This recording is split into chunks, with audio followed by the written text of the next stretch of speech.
how does Montessori help psychologically is, I think there is a lot more focus on personal development than examinations. Children are taught a lot about life skills, and finally it's these life skills which take you, through your entire journey of life. So once your foundation is rock solid, it's not very easy to shake it as you're growing up. Certain values of giving the right kind of boost to the child, not overdoing it, not ignoring it, but giving the child the right form of appreciation at the time when it's needed. It really helps in establishing a good level of self-esteem, a good level of self-confidence, and I say it separately because they are two very, very different things.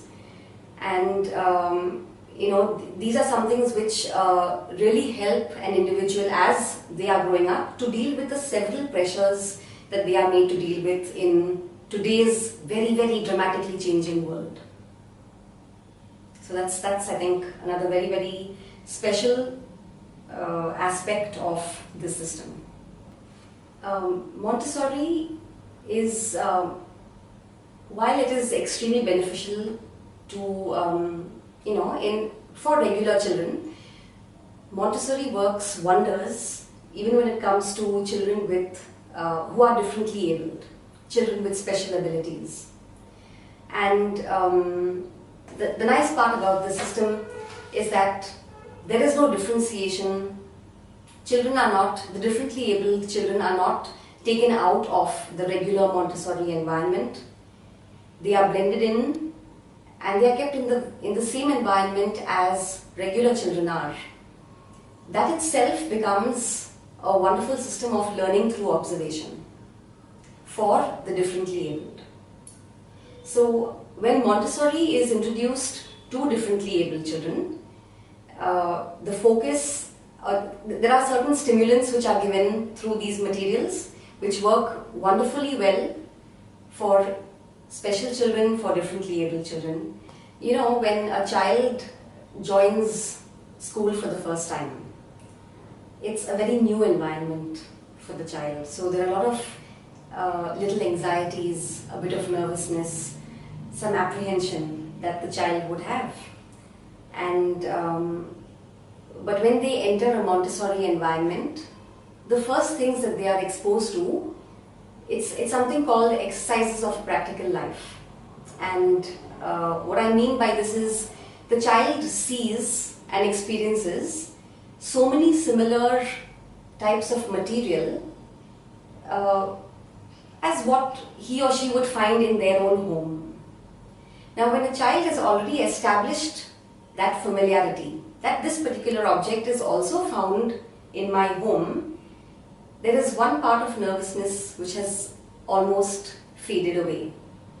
And the child begins to enjoy what he or she is doing very, very easily. So this is again very typical and very special about this method because it really allows the child to get comfortable from the very beginning. And at this point in time, I would just like to mention one example. So, a very simple thing that parents have to deal with children on almost a regular basis is please pick up something and keep it back in the place that you removed it from. Most often the child may not listen to you depending on the tone of your voice. So parents will have their own frustrations and then the child again becomes more deviant and will start rebelling and will start shouting back at the parent. Now in Montessori, this is something which is done from the very start. Why is it done in the first place? Is to make the child familiar with his or her environment. When the child comes into the Montessori environment, he or she automatically knows this is where I will find a certain material that I want because that is where I had kept it the last time.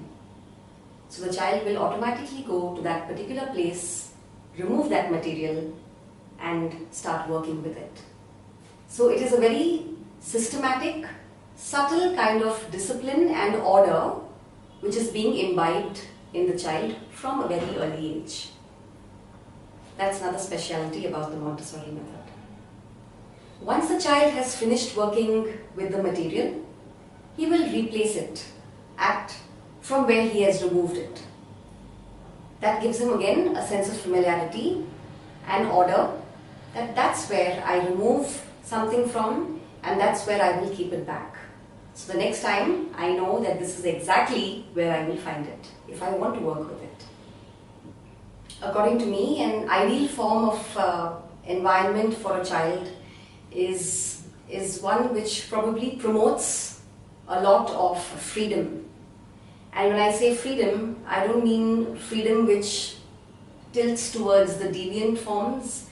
I mean freedom under a lot of guidance, freedom under a lot of supervision.